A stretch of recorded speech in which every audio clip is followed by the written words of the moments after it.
हुकूमत दावा कर रही थी कि बजट पास होगा, ऑपोजिशन बहुत फ्रंट फुट पे आगे खेल रही थी, बजट मंजूर नहीं होने देंगे, हो गया। आज की नंबर गेम क्या रही है कौमी असम्बली में? मर गया। ये तो पिछले साल भी बात हो रही थी, मुझे याद पड़ता है हम इसी चीज़ को रिपोर्ट कर रहे थे कि जी बजट मंजूर बिल आखिर हो गया। लेकिन पिछले साल और इस साल की जो कंपैरिजन है उसमें नई चीज़ ये थी, एक तो इनके अपने जो अरकान हैं उनमें इख्तलाफात थे, फिर एक और जो मामला ये था कि वो जो एग्रेशन था, फिर पीडीएम उसके बाद बनी, उसके बाद जो अपोजिशन की एग्रेसिव स्ट्रेटजी आई, तो इस मरतबा कुछ ज़्यादा ही ये चीज़ लाइमलाइट में थी। तो आज ये 342 का ईवान है, इसमें 310 अरकान जो थे वो हाजिर थे। जो हुकूमती अरकान थे उनमें से 172 ने हक में वोट दिया और 138 जो हैं वो इसके खिलाफ आए। और 10 दिन इस पर बजट पे बहस होती रही। तो जो पीपल्स पार्टी है वो ये कह रही है जी हमारे 56 में से 54 अरकान आए थे और उन्होंने कहा जी 2 कोविड की वजह से अरकान नहीं आ सके। जबकि मुस्लिम लीग नून जो है, मुस्लिम लीग नून ये कह रही है कि ज़ाहिर है अब बेसिकली तो पीपल्स पार्टी अब इनको हदफ तनकीद बना रही है ना, लेकिन मुस्लिम लीग नून के जो 84 में से 14 अरकान जो थे वो गैर हाजिर थे। तो फात चोई साहब से भी हम बात करेंगे आगे जाकर, इस मामले पर कुंडी साहब से भी बात करेंगे। लेकिन जो हुकूमत के अपने जो 4 अरकान हैं, हुकूमत ये कह रही है कि ये हमें बताकर ये गैर हाजिर हुए थे, इनकी जो कुछ मसरूफियत थी या कोई निजी मामलात थे। तो 28 जो अपोजिशन के अरकान हैं, ये मजमूई तौर पर 28 अरकान का ना होना ये वाकई बताता है कि वो जिस तरह मरियम नवाज साहबा नहीं कहती कि वो पीडीएम में लड़ाई होगी, तो आज वो बता रहे हैं जी कि अपोजिशन में लड़ाई होगी। बिलावल के शिकवे वो भी हम आगे जाके सुनवाने की कोशिश करेंगे। तो 4 अरकान जो है हुकूमत के नहीं थे, बजट पास हो गया। हुकूमत का कॉन्फिडेंस लेवल जो है वो यकीनन वो इसको बूस्ट मिलेगा और एक तलवार जरूर लटक रही थी। बहरहाल हमने तो पहले ही कहा था आपके इस प्रोग्राम में भी कि जी बजट तो मंजूर होना ही है जी। तो सिद्दीक मुझे आप बताएं कि क्या नून लीग ने वाकई में धोखा दिया एक बार फिर से पीपल्स पार्टी को? देखें, मसला ये होता है कि मैं ये समझता हूँ कि ये खाम में कुछ लोगों ने हाइप क्रिएट की हुई थी कि बजट पास नहीं होगा, बजट पास नहीं होगा तो फिर हुकूमत रहेगी नहीं रहेगी। मैं हैरान होता हूँ जब इस तरह के तजिए सुनता हूँ, इस तरह के तबसरे सुनता हूँ, इस तरह के दावे सुनता हूँ। देखें मसला क्या होता है, जब आपने हुकूमत को शिकस्त देनी है इसके बजट के मामले पर, तो कोई तैयारी भी तो होती है ना, कोई मुलाकातें भी तो होती हैं। मुझे बताएं, जब हफीज शेख साहब को शिकस्त हुई थी और गिलानी साहब जीते थे, उससे पहले आपने हाइप देखी कितनी हाइप थी, मुलाकातें आपने देखी थी। यहाँ पे तो ये आपस में गुत्तम गुत्ता हैं, एक दूसरे के पार्टी पे इल्जामात लगा रहे हैं, एक दूसरे के पार्टी के अंदर के जो सूरत हाल है, मरियम साहब का कैंप देख लें, शहबाज शरीफ का कैंप देख लें।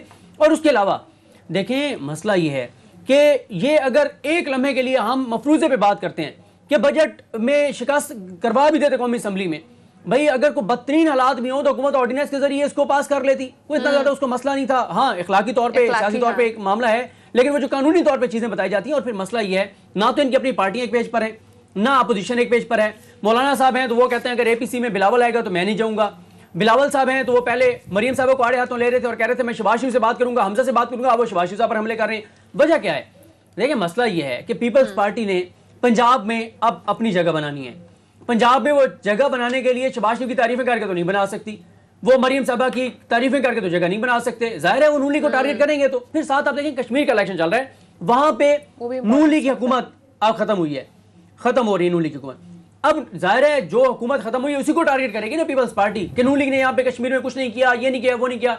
अगर वो ये तारीफें यहाँ पे करते हैं नून लीग की, या वो नून लीग को टारगेट नहीं करते, तो इसका नुकसान उनको कश्मीर में होगा। और एक चीज और आप देखें, ये अपोजिशन के मैं हैरान होता हूँ ये भी कि जो हम उनके दावों को सीरियस ले लेते हैं, आज तक उनका कौन सा दावा पूरा हुआ है?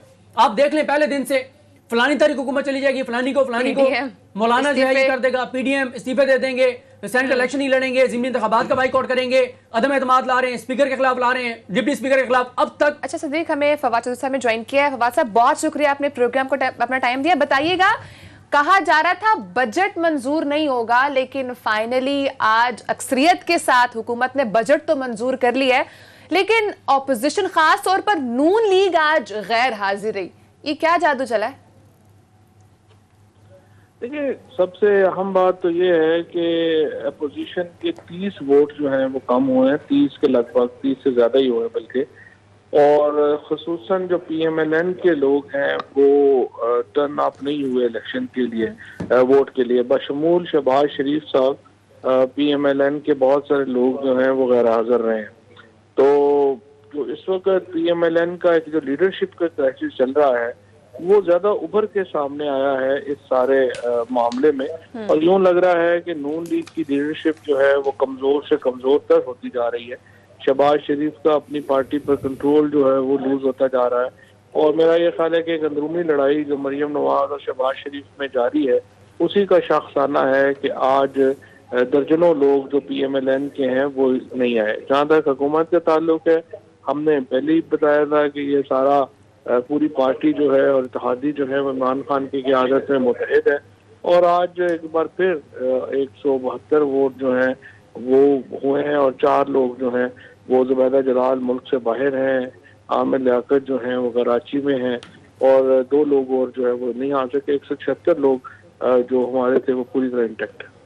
वाजिद साहब, आपने तो दावत भी दे रखी है, वज़ीर आज़म साहब की हिदायत थी कि जी अपोजिशन को इंतखाबी इस्लाहात के मामले में आप साथ लेकर चलना है, कल आपका ट्वीट भी आया, लेकिन अपोजिशन जो है चलें वो आपस में तो लड़ी पड़ी है लेकिन आपके साथ बैठने को तैयार नहीं है। आगे इंतखाबी इस्लाहात का, ये बजट के बाद जो बड़ा चैलेंज है इंतखाबी इस्लाहात का मामला है, इसमें आगे क्या लाएअमल होगा आपका?